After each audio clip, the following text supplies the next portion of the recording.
Greetings and welcome to the Simply Good Foods Company Fiscal Fourth Quarter 2025 conference call. At this time, all participants are in a listen-only mode. A question-and-answer session will follow the formal presentation. If anyone should require operator assistance, please press star zero on your telephone keypad. It is now my pleasure to introduce your host, Joshua Levine, Vice President of Investor Relations. Thank you. You may begin. Thank you, Operator. Good morning and welcome to the Simply Good Foods Company's fourth quarter and full fiscal year 2025 earnings call for the period ended August 30th, 2025. Today, Jeff Tanner, President and CEO, and Chris Beeler, CFO, will provide you with an overview of our results, which were provided in our earnings release issued earlier this morning. Our prepared remarks will then be followed by a Q&A session. A copy of the release and accompanying presentation are available on the Investors section of the company's website at thesimplygoodfoodscompany.com. This call is being webcast, and an archive of today's remarks will be made available. During the course of today's call, management will make forward-looking statements which are subject to various risks and uncertainties that may cause actual results to differ materially. The company undertakes no obligation to update these statements based on subsequent events. A detailed listing of such risks and uncertainties can be found in today's press release and the company's SEC filings. On today's call, we will refer to certain non-GAAP financial measures that we believe provide useful information for investors.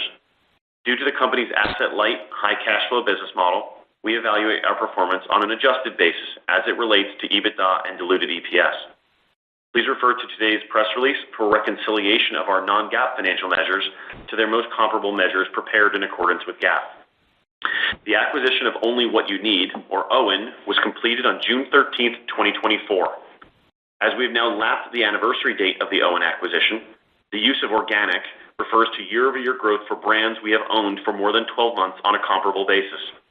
For Q4, organic growth includes year-over-year growth for Simply Good Foods' business, excluding the period of time prior to the closing of the OWYN acquisition, as well as the impact of lapping the extra week in the fourth quarter of fiscal year 2024.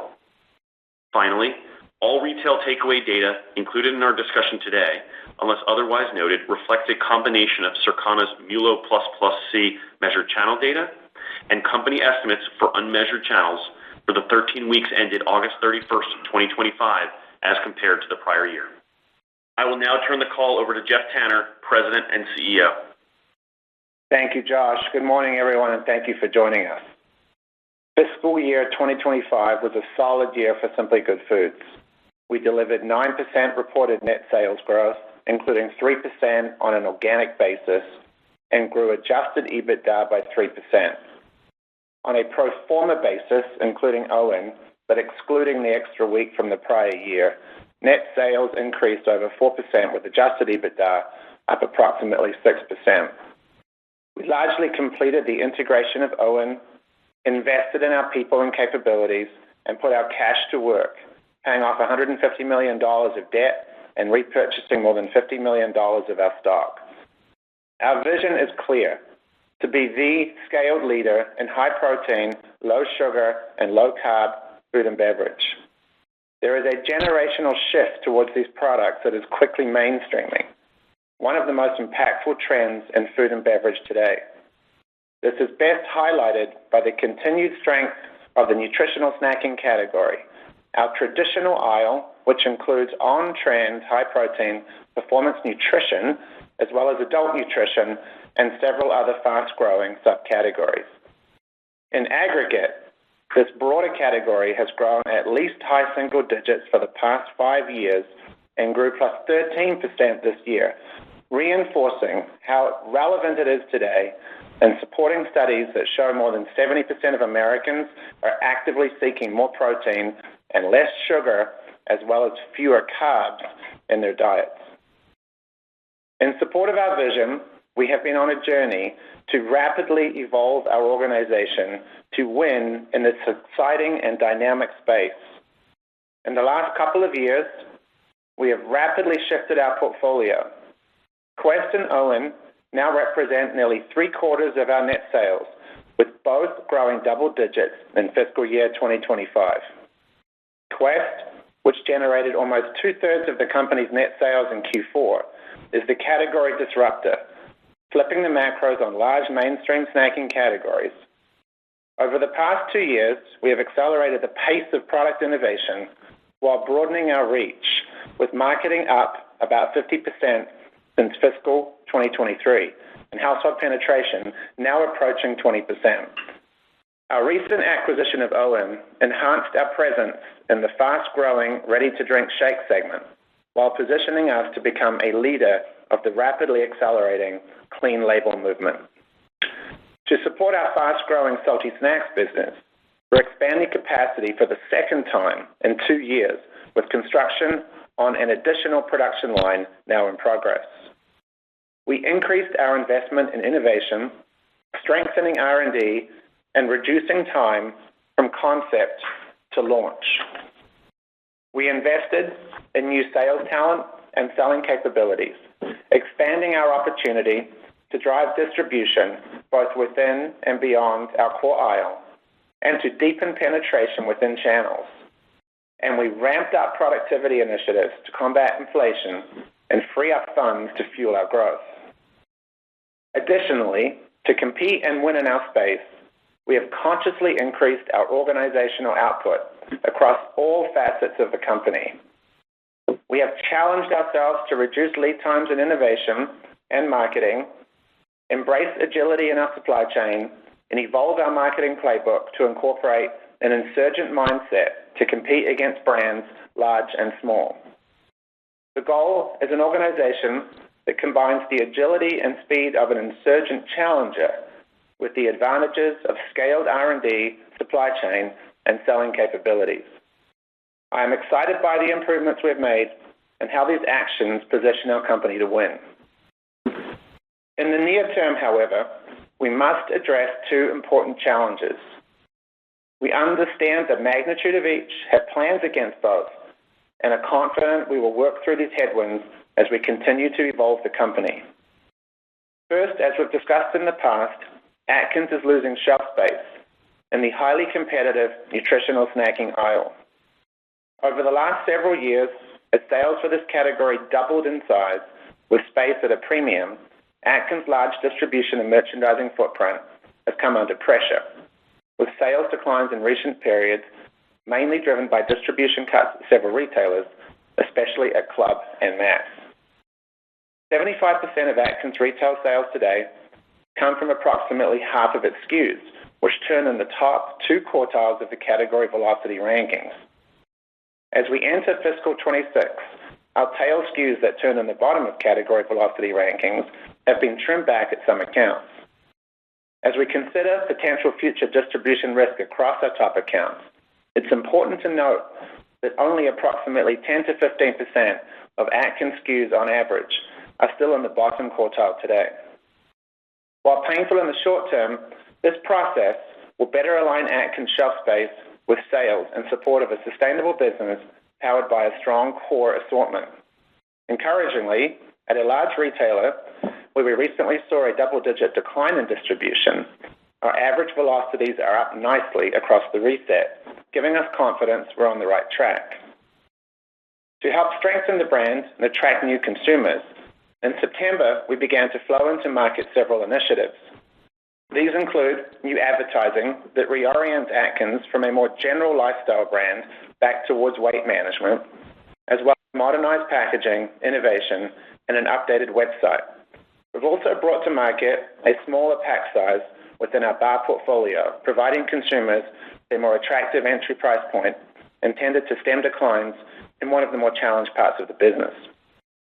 Our strategy acknowledges the need to right-size Atkins space rather than trying to prop up our underperforming tail. A key component of this approach is proactively working with senior teams at our key retailers to manage our assortment and flow back to support the continued expansion and prioritization of Quest and OM.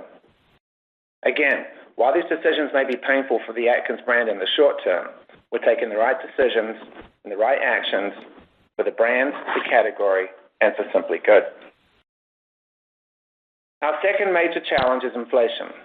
In order to ensure we had adequate supply to meet consumer demand, we contracted for cocoa at historically high prices, which, in addition to tariffs, weighed heavily on our margins in the back half of fiscal 2025. This pressure will continue in the first half of fiscal year 2026. At this point, we're confident our gross margins will improve, beginning modestly in Q3 and more meaningfully into Q4, driven in part by the coverage we've already secured on cocoa through most of the second half at rates well below prior year. We continue to monitor the markets and note that current spot levels present further potential favorability as we exit this year and primarily into fiscal 2027. In addition, we've also responded to inflation with aggressive productivity actions and pricing, which we announced to the trade in August, and which will be in market by the end of Q1 of fiscal 2026. I'm pleased with the significant progress our teams have made on productivity, a capability that we've significantly expanded over the past 2 years, with benefits that will flow into our margins in the second half of fiscal 2026 and into 27.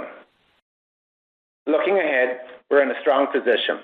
We operate in an on-trend, high-growth category, benefiting from a generational shift towards high-protein, low-sugar, low-carb products.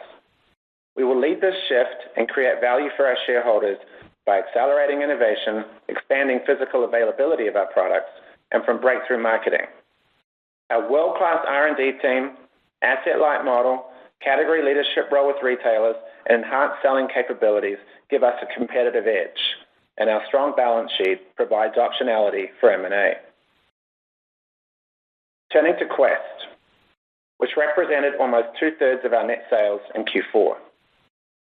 Quest delivered year-over-year consumption growth of 11% in the quarter and expanded household penetration to 19%, up 170 basis points versus prior year.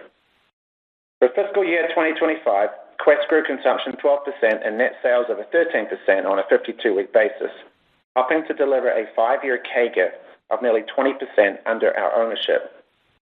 As the brand approaches $1 billion in net sales, we're very pleased with its performance, and we remain confident in our ability to continue to disrupt the nutritional macros across many categories. Credit goes to the Quest team, a nimble and competitive culture, and a framework for growth based on disruptive innovation, expanding physical availability, and increasing brand awareness. Our Quest salty snacks portfolio continues to outperform, with consumption up 31% for the quarter and 34% for the full year. From representing 20% of Quest retail sales 3 years ago, salty is on target to be our largest platform by the end of fiscal year 2026. The size of the addressable market is large. We have a rich pipeline of innovation. We continue to gain shelf and merchandising space in and outside our aisle. And as mentioned, we've invested to expand capacity. Our Quest bar business grew 2% in Q4 and for the full year, driven by our Hero line and our new Overload bar platform. If you recall, our Hero or chocolate-covered crispy line of bars and our recently launched Overload bars with delicious inclusion-heavy offerings are part of the wave of more indulgent protein bars. These products amp up taste and texture while delivering the nutritional macros consumers are looking for. While we're moving in the right direction on bars, our goal is to further accelerate our growth in the space. Over the past 18 months, we've built an impressive pipeline of exciting new bar forms, flavors, and textures that we'll bring to market in the coming years. Our Quest Bake Shop platform continues to perform, and I'm excited for the launch of our first Bake Shop line extension, a great-tasting high-protein donut expected to hit shelves during Q1 of fiscal 2026. We're also encouraged by the early performance of our new RTD milkshake platform, which is disrupting the category in a way only Quest can, with leading macros and great taste. With strong commercial execution and more platform expansion to come in the spring, we're confident we can win in the fast-growing competitive RTD category. Lastly, we're thrilled with the recent launch of the second generation of our It's Basically Cheating advertising campaign. The campaign of humorous ads highlights how Quest uniquely enables consumers to succumb to their food desires by resolving the inherent tension between food that tastes great and food with good nutrition. Ads have already begun on Thursday Night Football and will continue to be featured across a range of digital, social, and other media properties throughout the year. Quest is our largest and highest margin brand and the innovation leader in the category. As we rapidly evolve our organization, Quest will be at the forefront, continuing to deliver strong growth. Moving to Atkins, fiscal year 2025 was a challenging year. Consumption declined 12% for Q4 and 10% for the full year, largely driven by losing distribution at club and not repeating certain high-volume, low ROI merchandising events, principally in mass. Challenges continue to be concentrated primarily in bars and confections, whereas shakes were down 4% in the quarter and only 2% for the full year, supported by the success of the 30-gram Atkins Strong RTDs we launched a year ago. In the e-commerce channel, where space is not a constraint, we continue to drive solid growth with a key partner, up mid-single digits. As mentioned, as we evolve our company, Atkins will be a more focused brand around a core assortment, and we are being proactive in our efforts to get there. We acknowledge that there will continue to be short-term pain for Atkins, with consumption expected to decline approximately 20% in fiscal year 2026. Consumer research continues to show that Atkins' core strength lies in its scientific credibility and proven history of helping consumers achieve their weight loss or maintenance goals. In short, Atkins works. This gives us confidence that even as we are partnering with key retailers to repurpose Atkins space to accelerate growth for Quest and OWYN, we're making the right investments and taking the correct action to stabilize and ultimately support the long-term sustainability and profitability of the brand. Turning to OWYN, consumption grew 14% in the fourth quarter and 34% for the full year, with household penetration up 100 basis points to 4.2%. Double-digit RTD retail sales benefited from new distribution gains at a key mass customer and a test at club. I want to address the somewhat slower consumption growth we've observed over the last few months. The impact of lapping distribution, which I've discussed before, was exacerbated by a product quality issue related to a raw material sourcing decision for pea protein made prior to the closing of the acquisition. Specifically, this pea protein, which was used in a portion of production during Q2, resulted in taste and texture issues on certain lots as the product aged. While the affected product made up only a small minority, I want to be clear that it was 100% safe and met all of our allergen testing protocols. However, the product experience was poor and showed up in ratings and reviews. Therefore, as we ramped distribution and trial coming into Q4, our consumer response was not as robust as we would have liked, and as a result, velocities slowed. We have already mitigated the issue and begun aggressive programming in trade and customer marketing aimed at re-accelerating trial and growth rates. In spite of the challenge, OWYN still grew double digits in Q4, which is a testament to the unique positioning and strength of the brand. And early on here in Q1, OWYN sustained a mid-teens growth rate in September, even as it lapped a big event at club last year. With the integration largely completed, we will now leverage the full scale and capabilities of Simply Good to drive growth of the business. In fiscal year 2026, this will include significantly stepped up trade and marketing investments I spoke about, in addition to leveraging our retail teams to drive displays, close distribution gaps, and bring highly differentiated innovation to market. In addition to shakes, powders also represent a huge opportunity for us, at 12% of the brand's mix today, growing significantly. OWYN's mission is to forge a new standard of clean.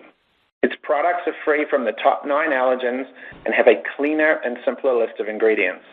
Simply put, OWYN is built for today's evolving consumer preferences. Recently completed research shows OWYN has leading equities in clean, plant-based nutrition. Aided awareness is low at 20%, reflecting significant headroom with ACV for shakes in the mid-60s and only 26% for powders. This is why we must invest more to drive awareness and build household penetration.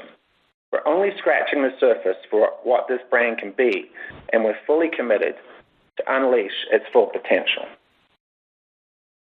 To summarize, fiscal year 2025 was a solid year, but much work remains to evolve the company to win in this exciting category. I acknowledge our guidance for fiscal 26 is below our long-term algorithm, and we are committed and confident we're making the right investments and taking the right actions in fiscal 2026 to set up fiscal 2027 for success. Approximately 3/4 of our portfolio through Quest and OWYN is driving strong top and bottom line growth. We're building a fast-paced, agile culture backed with world-class capabilities necessary to win in this category. With Quest and OWYN driving growth, Atkins being reshaped for the future, and productivity and pricing initiatives underway, we're confident in our ability to deliver sustained growth and value creation for years to come. I'll now hand the call over to Chris, who'll provide you with details of our financial results and outlook. Thank you, Jeff. Good morning, everyone. Overall, our fiscal year finished generally in line with our guidance, with some modestly higher costs impacting our margins as we exited the year. Organic net sales grew at least 3% in each of the last 3 quarters. We continue to invest in our brands, our talent, and our capabilities to position the company for the long term, and we generated a lot of cash that we put to work. We are operating from a position of strength as we exit fiscal 2025 and assess the challenges facing us in fiscal 2026. I will now discuss our financial results. For net sales, total Simply Good Foods fourth quarter reported net sales of $369 million, declined 1.8% versus last year. Excluding the small contribution from OWYN prior to the anniversary date of the acquisition's closing, as well as the lap of the 53rd week, organic net sales grew 3.5%. The key driver of this organic growth was Quest, which grew 15.9%, primarily from strong performance in our salty snacks business, while Atkins declined 18.3% as a result of distribution losses and related trade inventory reductions. Gross profit of $126.6 million declined 13.3% on a reported basis from the year-ago period, driven mainly by lapping the 53rd week and elevated inflationary costs, most notably cocoa. Gross margin was 34.3%, a decline of 450 basis points versus prior year on a GAAP basis, largely reflecting higher input costs and the initial impact of tariffs that were only partially offset by productivity and pricing. Excluding the inventory step-up related to the acquisition of OWYN, which was a 90 basis points headwind to gross margins in the fourth quarter of last year, gross margins declined 540 basis points. Selling and marketing expenses of $32.4 million were down 20.6% versus prior year, primarily the result of a planned pullback in Atkins marketing and lapping the 53rd week. G&A expenses of $40.6 million declined 1.6%, primarily due to lapping the 53rd week that was mostly offset by OWYN integration expenses. Excluding stock-based compensation and one-time integration and other costs, G&A declined 16.6% to $27.6 million, driven by the lapping the 53rd week and the initial realization of cost synergies related to the OWYN acquisition. As a result, adjusted EBITDA was $66.2 million, down 14.5% from the year-ago period. Excluding the lap of the 53rd week, adjusted EBITDA declined in the high single-digit range. During the fourth quarter, we determined that there were indicators of impairment related to the Atkins brand and related intangible assets. After conducting a quantitative impairment assessment, we recorded a non-cash loss on impairment of $60.9 million. The impairment is the result of Atkins' performance in fiscal year 2025 and updated projections of future revenue. Net interest expense of $3.6 million was down $4.3 million versus the prior year as a result of lower debt balances, while the effective tax rate was 20.2%. Net loss was $12.4 million, down from the net income of $29.3 million last year, due primarily to the impairment charge I just mentioned. On a full-year basis, reported net sales grew 9%, mainly driven by the OWYN acquisition, which added nearly 8 points of growth, partially offset by approximately 2% impact from lapping the 53rd week. On an organic basis, net sales increased 3%, driven by Quest, which grew 13.4%, as well as a small contribution from OWYN in Q4. Atkins was down 12.9%. Gross profit grew 2.8% year over year on a reported basis, driven by net sales growth that was partially offset by inflation, while gross margins for the full year declined 220 basis points as a result of elevated input costs, as well as dilution from the OWYN acquisition. Finally, adjusted EBITDA grew 3.4%, driven primarily by net sales growth, while reported net income declined largely as a result of the loss on impairment and other significant one-time costs primarily related to the OWYN acquisition. Fourth quarter diluted loss per share was 12 cents versus earnings per share of 29 cents in the year-ago period, driven primarily by the impairment charge I mentioned a moment ago, which was a 45-cent after-tax headwind in the quarter. Q4 adjusted diluted earnings per share was 46 cents compared to 50 cents in the year-ago period. On a full-year basis, the company generated diluted EPS of $1.02, a decline of 26.1% versus the prior year, largely due to the aforementioned impairment charge and one-time integration costs. Adjusted diluted EPS of $1.92 increased 4.9% versus the comparable prior year period. Please note that we calculate adjusted diluted EPS as adjusted EBITDA less interest income, interest expense, and income taxes divided by diluted shares outstanding. Moving to the balance sheet and cash flow, as of the end of Q4, the company had cash of $98 million and an outstanding principal balance on its term loan of $250 million, bringing our net debt to trailing 12-month adjusted EBITDA to approximately 0.5 times. Full-year cash flow from operations was $178 million compared to approximately $216 million last year. The decline was primarily due to higher uses of working capital. Capital expenditures finished the year at approximately $20 million, reflecting the timing of initial payments related to the strategic investment we're making to support additional capacity. I will discuss this in more detail in a moment. For fiscal year 2025, the company repaid a total of $150 million of its term loan debt, bringing total repayments since the OWYN acquisition to $240 million, or essentially all of the $250 million borrowed to fund the purchase. We remain very comfortable with our gross debt levels today. In addition, during the quarter, the company used approximately $27 million to repurchase nearly 900,000 shares. For the full year, the company used approximately $51 million to repurchase nearly 1.6 million shares, or almost 2% of our outstanding common stock. Finally, as detailed in this morning's press release, and to reflect management's and the board's continued confidence in the business, the board of directors recently approved a $150 million increase to the company's existing stock repurchase program. As of October 23, 2025, the company has approximately $171 million remaining under its revised stock repurchase authorization. Moving on to a discussion of our outlook. Since we last spoke with you in July, here is what has changed. First, as a result of the accelerating pressures from inflation and tariffs, we announced the targeted pricing actions that will be in market by the end of Q1 and are expected to be a low single-digit benefit once fully implemented. These actions cover all three brands and will help us restore our margins, but in the near term will cause our top-line trends to be more subdued as a result of initial elasticity. Second, near-term growth slowed for OWYN as a result of the identified quality issue, which will also require incremental trade and brand investment to re-accelerate growth. Third, the impact from tariffs are now generally more certain, apart from any changes in the prevailing tariff rates for Chinese imports, considering the ongoing negotiations where timing and magnitude remains uncertain.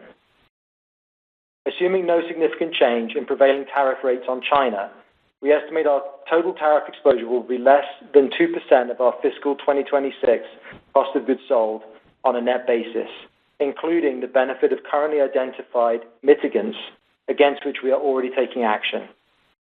Given the trade agreements announced to date, the blended tariff rates will come in slightly higher than we were previously expecting. Fourth, we have a secured coverage on cocoa supply that as we move through the second half of fiscal 2026 will be progressively at prices below prior year, giving us good visibility on cost and margin improvement as we move through fiscal 2026 and into 2027. We continue to diligently monitor the commodity markets with the opportunity to further lock in more favorable costs and ensure supply.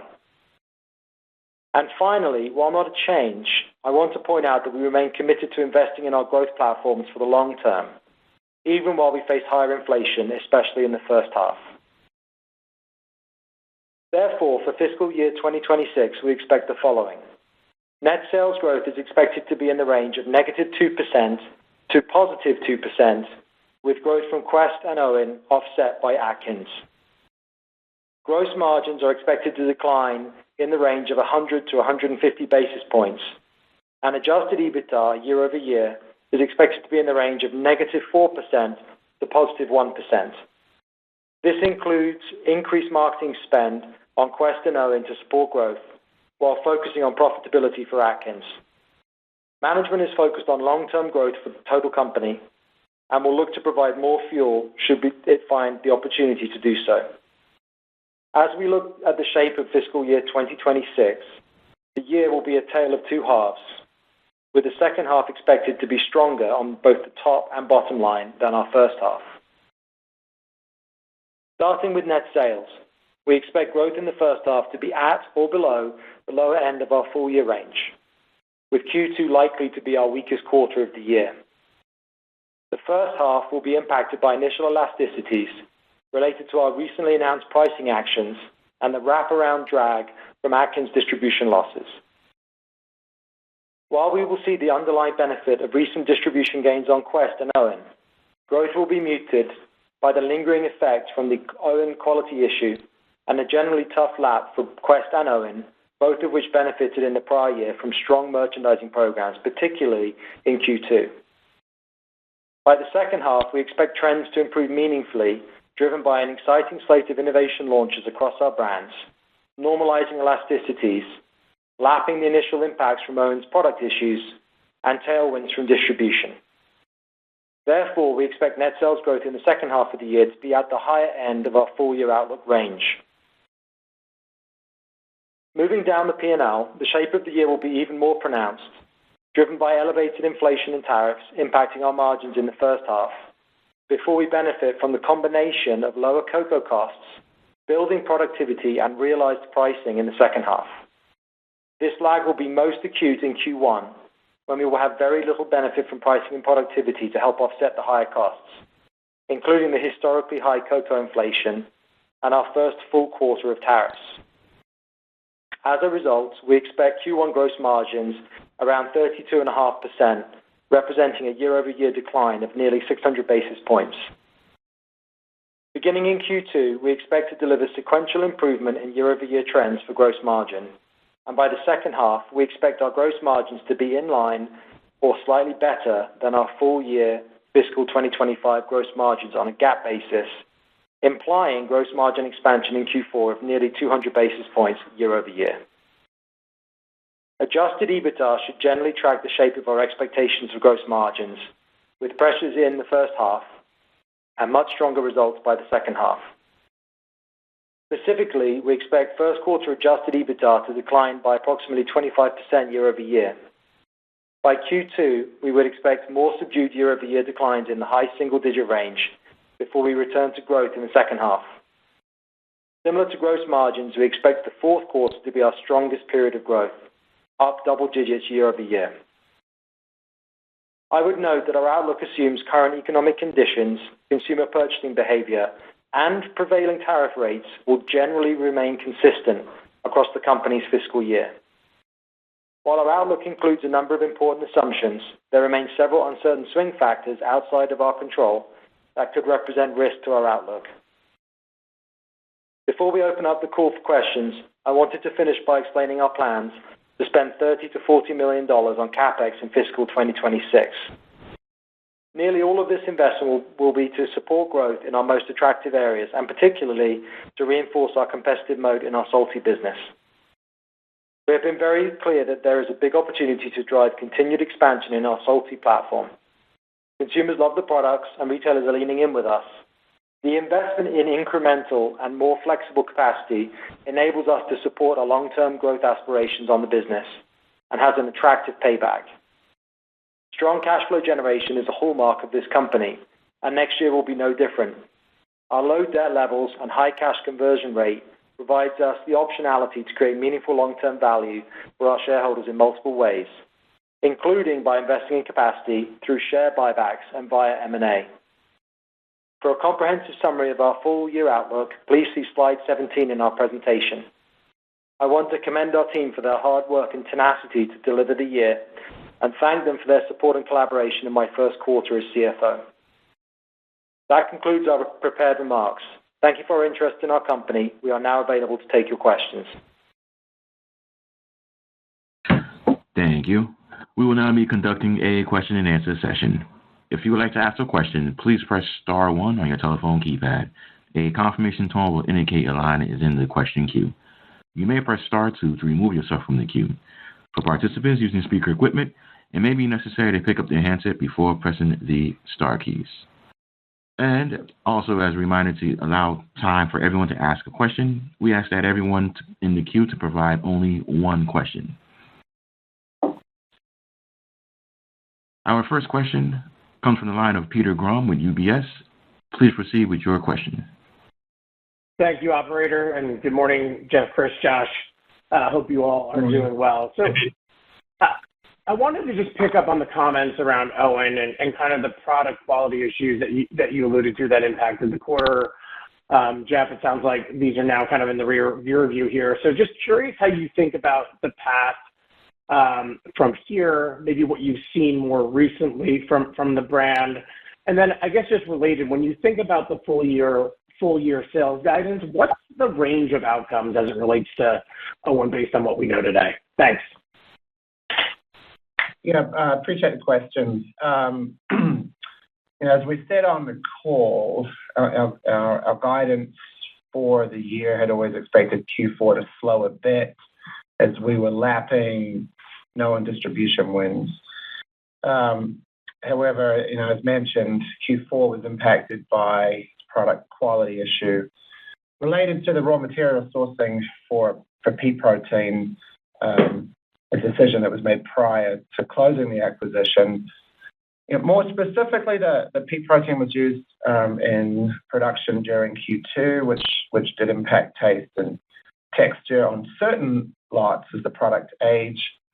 Used in our estimate around 10%, but certainly material enough to impact consumption, and we certainly saw it come through in ratings and reviews. So as soon as we saw it, we jumped on it. I will say the product 100% safe within the Owen allergen-free guidelines. A small portion of product was impacted, but enough to impact consumption and show up in ratings and reviews. So what did we do about it? We have rectified the issue. We've got a newer and more stable formulation that is been shipping since August. Will be fully in market by fiscal Q2. Obviously, work with customers that were more disproportionately impacted. We increased trade to restart trial, and we've increased marketing as part of that. So, we've dealt with the issue. It's mostly in the rear vision mirror. There's probably a little bit of product out there, but that's why we're ramping up our investments in both trade and marketing.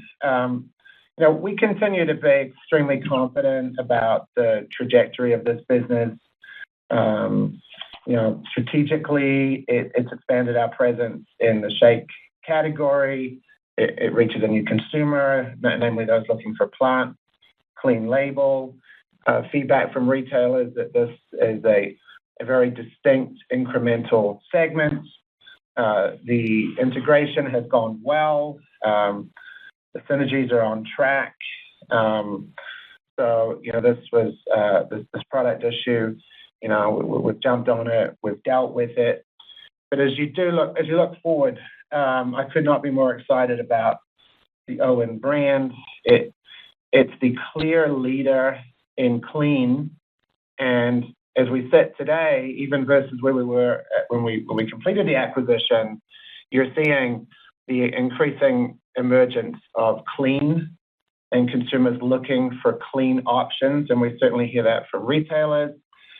We see distribution upside on the core business. ACV is still low.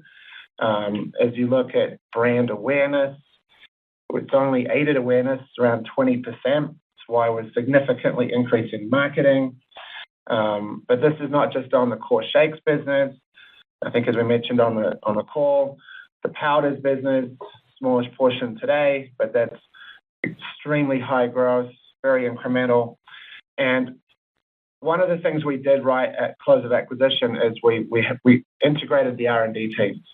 And we've been working, you should assume we've been working on some exciting platform innovation that will build from there. So, we saw the product issue, it impacted consumption, we jumped on it, we've addressed it. So one of the reasons we're increased investment just to really get that trial accelerated. Confident in the near term, confident in the long term, and we're very pleased we acquired this business.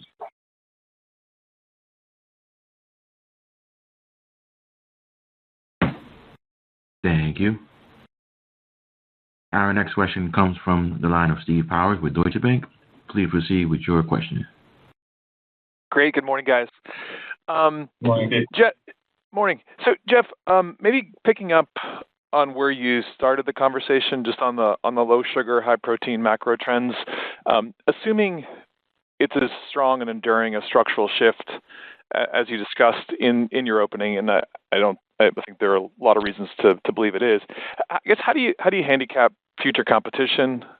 Maybe how have those views changed since you first arrived at Simply, and maybe a bit more detail how you've incorporated those allowances and forecasts into your business planning for fiscal 26. If I could also, Chris, just picking up on where you wrapped up on capital allocation, just given the dynamics that the business is contending with organically this year, both top line and cost related, as well as the decision to lean into CapEx a bit more to drive capacity. I was curious to see if there's any shift in your appetite or capacity to handle M&A. It didn't sound like it from your comments, but I just wanted to clarify that. Thank you. Yes, I'll start, Steve. So to your question on the category and competition, this is a fantastic category, especially versus center store. We're seeing now 5 years of high single or low double digit growth. Category grew 13% in fiscal 25, and most of that was volume. To your point on competition, it's not a surprise to us that it's a very competitive space, particularly with those growth rates. What I will say is competition is not new to us. It's not new. It's not a new dynamic for Simply. This category has always had a pretty high level of competition. We've always been able to do well. And it's the reason why we've invested so heavily in R&D, more recently bolstered our sales capabilities with category captain at retailers, and we've got a very agile and robust supply chain. I think M&A capabilities and the success we've had play a role there. As you think about the market, though, what I would point out is this. One of the dimensions, Steve, is the category is mainstreaming. It's not just limited anymore to the core traditional aisle. And as that category mainstreams, the addressable market for us is increasing substantially, which is why we're putting much more emphasis on getting out of our aisle. You can see that with chips and the displays we're getting, and merchandising, placement, secondary placement. And you can see that with the kind of products we're bringing to market, more mainstream products like chips, like baked, like milkshake. So competition's a dynamic. it's something we've always dealt with. What I would say, and then I hand it over to Chris, is one of the things I've tried to do at Simply is to up our beats per minute, our output, to better handle competition than we have in the past. So that's a more agile organization. Everything needs to be faster. Innovation needs to be faster to market. Our marketing, more digital, more always on. The decision making that in the organization needs to be quicker. This is something that we continue to work on as an organization as we face up to large-scale competitors and insurgent brands. It has to be part of the DNA of Simply Good, and we're committed to being an organization that combines the best of a scaled organization with the mindset and agility of an insurgent operator. So I'll turn it over to Chris for the second part. Thanks for the question. So just to set the table a bit. In 25, just to remind you, we generated around $180 million of cash from operations. We spent about $20 million in CapEx. We paid off $150 million in debt, and we bought back just over $50 million in shares. So as we look at that, this business continues to generate a lot of cash. We're starting out 26 with a very low net debt level, and we're very comfortable with our debt levels. As we look at cash priorities, we're constantly evolving the best uses of excess cash through a very structured framework. I would say our priorities have not changed. I would say that we look at these options really as an and not an or. So we believe we can buy back shares. We believe we can invest in capital. We believe that if the right M&A opportunity comes along, we certainly have capacity to take that on. And we do look at M&A really through a constant lens. But in the short term today, we look at our stock. We believe it's attractively valued. And we do think buyback represents a good opportunity for us to create long-term value. That's just the one build on that would be from a CapEx perspective. As you think about our supply chain, Steve, we have an agile supply chain built to follow the consumer, which is a real asset for us. And that is part of our operating model. However, where we see an opportunity to invest to strengthen a competitive moat, we will, which we've seen on chips. It's obviously the fastest growing part of our portfolio. And in that instance, we're willing to invest capital in partnership with a key strategic co-man to strengthen our competitive moat.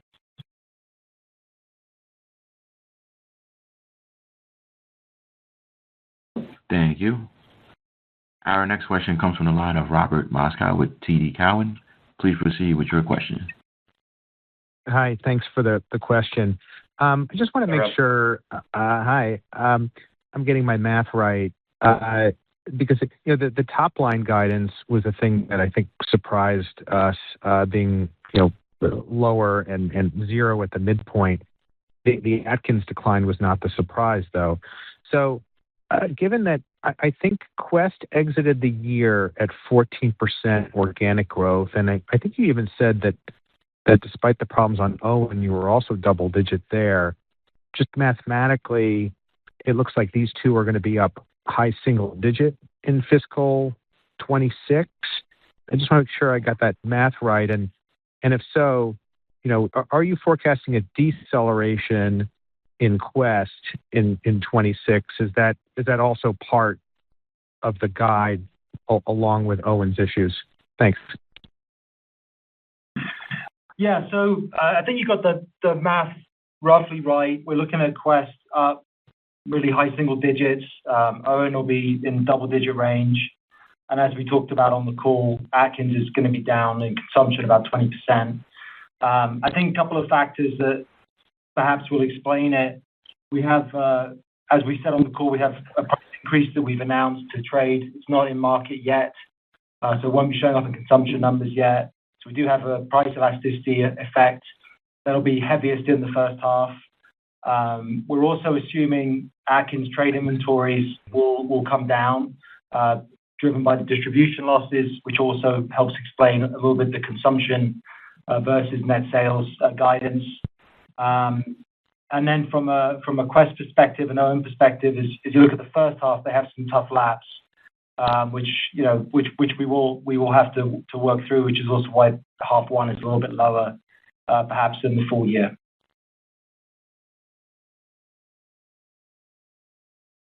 Thank you. Thank you. Our next question comes from the line of John Anderson with William Blair. Please proceed with your question. Hi, thanks for the question. I've got several, but I'll just hone in on this. Maybe big picture. So Jeff, you mentioned earlier that, and we're seeing this obviously too, that the category is mainstreaming to some extent, and as you pointed out, not necessarily constrained to the traditional aisle anymore as a result. So I guess my question is, if kind of the incremental household or incremental consumer for these types of products may not be in that traditional aisle, maybe more in a mainline aisle, how are you kind of approaching serving that customer, getting in front of that customer, interrupting that path to purchase?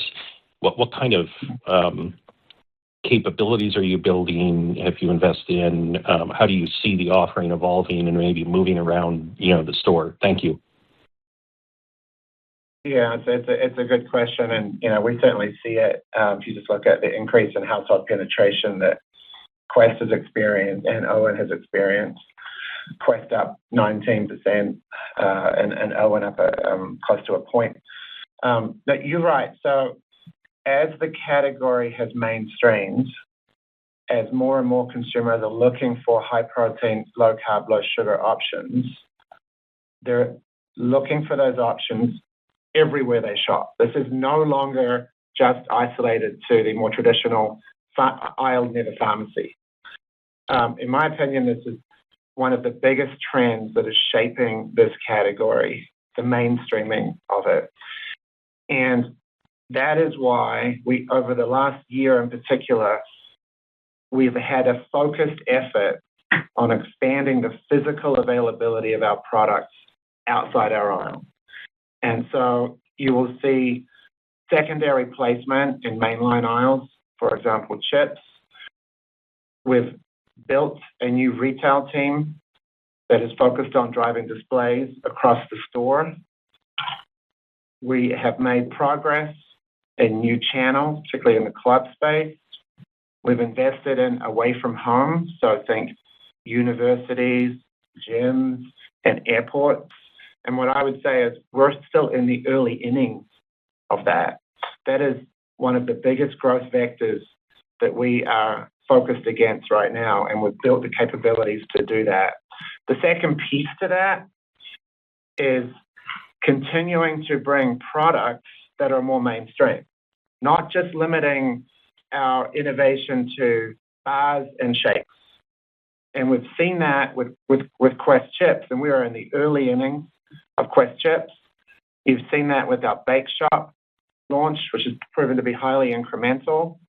And that thinking more broadly with innovation and really tapping into what I think is possibly the greatest strength we have in our organization, which is our R&D team, and disrupting the macros of large snacking categories. So this is all in support of mainstreaming, being available everywhere consumers shop and are looking for our products, and offering them a broader range of products that flip the macros on large, unhealthy snacking categories.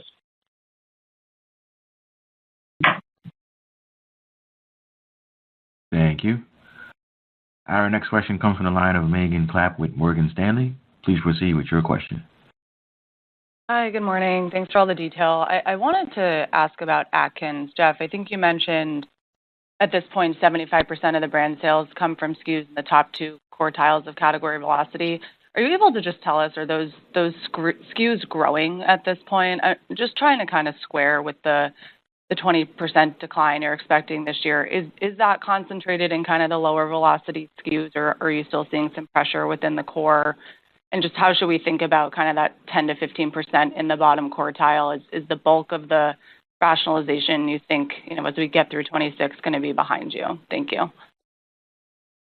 Yeah, so yes, by far the majority of the SKUs in the top two quartiles that represent 75% of sales are growing and healthy. The issue with Atkins, as we've talked about in the past and on the call today, is it's had a long tail of SKUs that have underperformed. So the declines that have impacted Atkins have been mostly driven by what you're seeing in the tail SKUs. And if you want to zero in on that 10 to 15% in the bottom quartile of the category. So that's where we're focused. That's where we're focused on rationalizing that tail and working with retailers to drive to a more optimal assortment, a more sustainable assortment concentrated around the core. Okay, that's helpful. Thank you. Thank you. Our next question comes from the line of Brian Holland with D.A. Davidson. Please proceed with your question. Thanks. Good morning. I wanted to ask about the selling and marketing line, which, if we go back, depending on what starting point you want to use, it's come down about 300-400 basis points as a percentage of sales. This obviously dates back to, when Atkins was the only asset in the portfolio.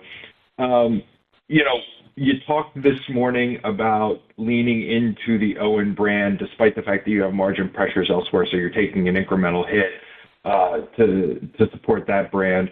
You've had pretty clear success since you rolled out copy on Quest, so you have some proof of concept there back in early 24. And obviously, Atkins maybe is in a different place than it was, if we go back 5 or 6 years as far as what it requires from a support level. But, again, just thinking about where that number's come down and thinking about modeling this business going forward and the earnings power, just wondering what the right level of brand support for this portfolio requires. Thanks. Yeah, I'll take it and turn it over to Chris. We've been really pleased with the impact that advertising has had on Quest. Over the last couple of years, Quest is up substantially, up to double-digit in dollars. And the new campaign that we rolled out just over a year ago had an almost immediate impact on consumption. You could see it. I've been doing this for 25 years, and it's very rare to see such an immediate impact of advertising on the business. We've just released a 2.0 version of It's Basically Cheating, and the test scores there were terrific. So advertising works for us, and it works in this space. As you think about how we're allocating our marketing spend, so Quest up double digits, significant advertising to support that business. And then as we look at the trajectory we see on OWYN and the future we see on OWYN and the customer conversations with OWYN, we think the right decision for us is to make a substantial increase in marketing on that business for the long term. You're right, where we have rationalized advertising is on Atkins, as we've brought spending back in line with the size of that business and with the trajectory of that business. And then just one more point on advertising, shifting more and more to digital. So social media, winning with influencers, retail media outlets. So there's also a mixed shift within our marketing spend. And then the only thing I'd really add to Jeff's comments is, as we find opportunities through the year to invest more in marketing, we absolutely will. That's definitely a priority for us, is to set ourselves up well for future continued sustained growth.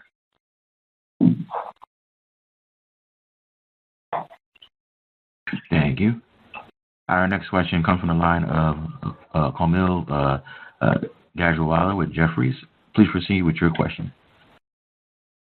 Hey, guys. Good morning. I wanted to dig into something that you talked about related to the Owen product issue on, I don't know if you said if it was reviews or if it was something on social, but maybe if you could just talk a little bit about how you might be addressing Owen from a brand issue.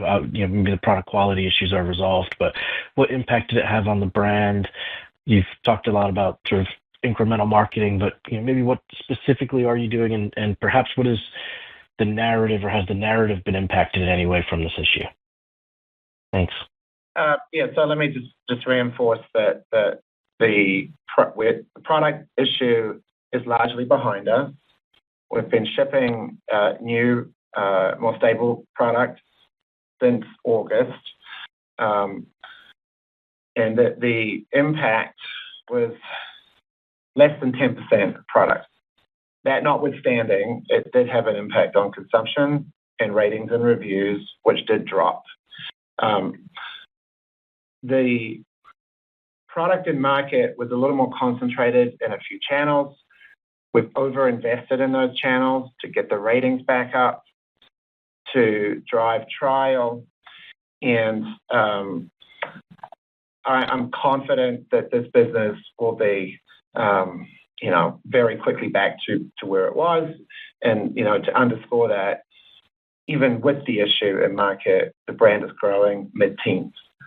As you look long-term, again, we have tremendous confidence in this business.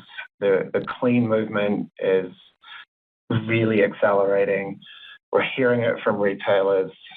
We're planning on making significant investments in marketing to drive awareness from a pretty low base. We see distribution opportunities in front of us, and I'm really excited about disruptive innovation we'll be bringing out within the next year on the business. Thank you. Our next question comes from the line of John Baumgartner with Mizuho Securities. Please proceed with your question. Good morning. Thanks for the question. Jeff. Hi, John. Good morning. Jeff, you mentioned the price increase that's forthcoming at retail. How are you thinking about elasticity on the back of that? Should it be higher than history given the health of the consumer? And, related to that, if you can just please clarify the focus on the entry prices for Atkins bars.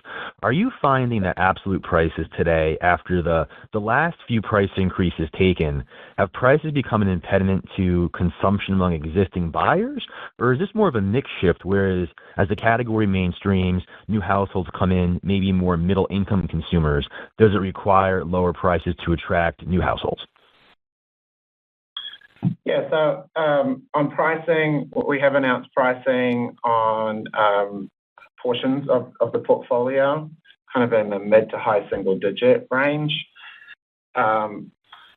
We expect elasticity to be in line with what we would historically see, but we have seen that initially the elasticity impact may be a little higher and then tends to burn off, which is, as you heard Chris mention earlier, is one of the drivers of our first half, second half inflection.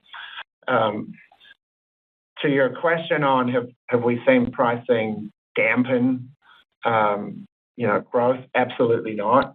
This has proven to be a category that is pretty resilient to pricing in the long run. You don't get to 5 years of high single, low double-digit growth if that's happening. So this seems to be a category that's very resilient to pricing in the long run. To your question on the Atkins more attractive entry price point, the Atkins products, our entry price point was in a 5-pack, where the majority of competition was in a 4-pack. And that just created a higher absolute price on shelf. As we did our research, we identified an opportunity to come out with a 4-pack at a lower absolute price. And it's early too early to call it. We are certainly seeing the entry price point bring in new users to the brand. Okay. Thanks, Jeff. Thank you. Our next question comes from the line of Matt Smith with Stifel. Please proceed with your question. Hi, good morning. Just wanted to come back to the comments on sales expectations by brand and phasing. First, Atkins consumption is expected to be down around 20%. You also called out that inventories may move lower given some of the distribution losses. Do you have an estimate for where you would expect that inventory headwind to come in? And second, you called out a tough merchandising comparison in the second quarter. Specifically for Quest, is that related to lapping the large club event last year? And can you provide an update on how your distribution opportunity or expansion is going within the club channel? I think you had some positive takeaways from a large event last year, and you were going through an evaluation period, and curious how you're continuing to see that evolve. Thank you. Yeah, just to start with, I'll address Atkins. Yeah, we do see Atkins. We think net sales will be down more than 20% in the first half, which is, as you rightly pointed out, is the consumption decline we called out on the call earlier, as well as the distribution impact. As that distribution comes out, obviously, we'll be loaded at retail for those points. So that will be coming down more than 20% in the first half, and a bit better in the second half.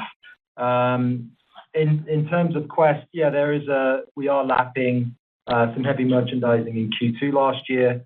Also remember that, as we just talked about, we have price elasticities that will be really in full effect in the second quarter, which is an impact.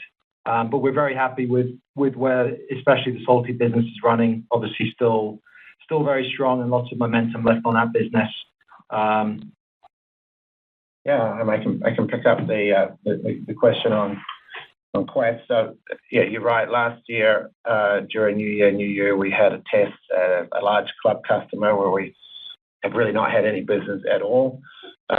Test performed very well, and we've had continued conversations with that customer about how to roll that out.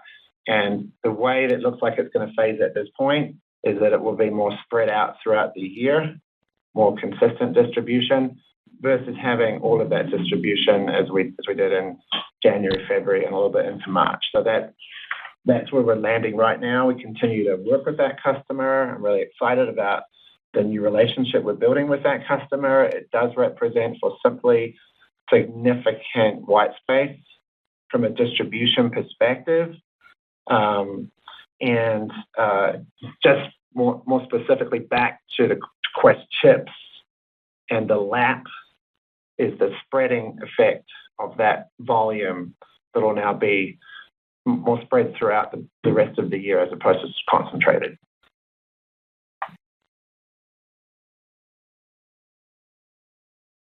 Thank you. Our last question comes from the line of Jim Salera with Stephens Inc. Please proceed with your question. Hey, Jeff. Hey, Chris. Good morning. Thanks for taking our question. I wanted to circle back on the margin component of the guidance. Are you guys able to remind us what percentage of COGS cocoa represents? And if you can give any commentary around kind of the layering of your hedges. There's been a lot of volatility in cocoa, so we're just trying to get a sense, if prices continue to fall, could there be gross margin relief maybe earlier than 3Q or to a greater magnitude in 3Q? Just any comments there would be helpful. Yeah, I mean, in terms of cocoa, just to remind you, we do buy cocoa directly. We also have cocoa as a significant component of our coatings, layers, and inclusions. As a percentage of our overall cost, it's in the mid-single-digit range. And then from a coverage perspective, which I think was the other part of your question, we are covered out quite far into the year. So in the first half, to remind you, I think we talked about it on the call. We are covered in the first half of the year at fairly high prices that we took as we were just ensuring supply. As we get into Q3, we'll be transitioning into much lower costs and actually deflationary year-over-year. And then as we go into Q4, that will take even more into effect, lower prices, which will then carry into FY 27. And then the only other point I would say on margins, as you started with a more general point, is we have pricing, as we said, in really starting in Q1, really mostly in fiscal November and building into Q2. Productivity, we've always said is on a lag, and that will be really kicking in fully in the second half. So that's why we have pretty good confidence. If you look at our costs, costs are well understood through most of the fiscal year.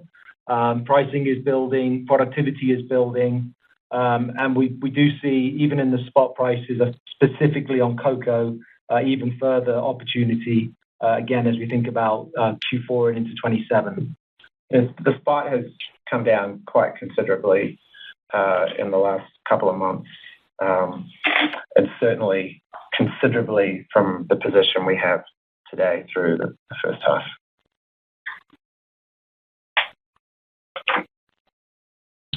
Thank you. And we have reached the end of the question and answer session. I'll now turn the floor back to Jeff Tanner for closing remarks. I just want to thank everyone for the participation today on the call. If you've got any follow-ups, please feel free to reach out to Josh. We look forward to speaking to you in January. Thank you. This concludes today's conference, and you may disconnect your lines at this time. Thank you for your participation.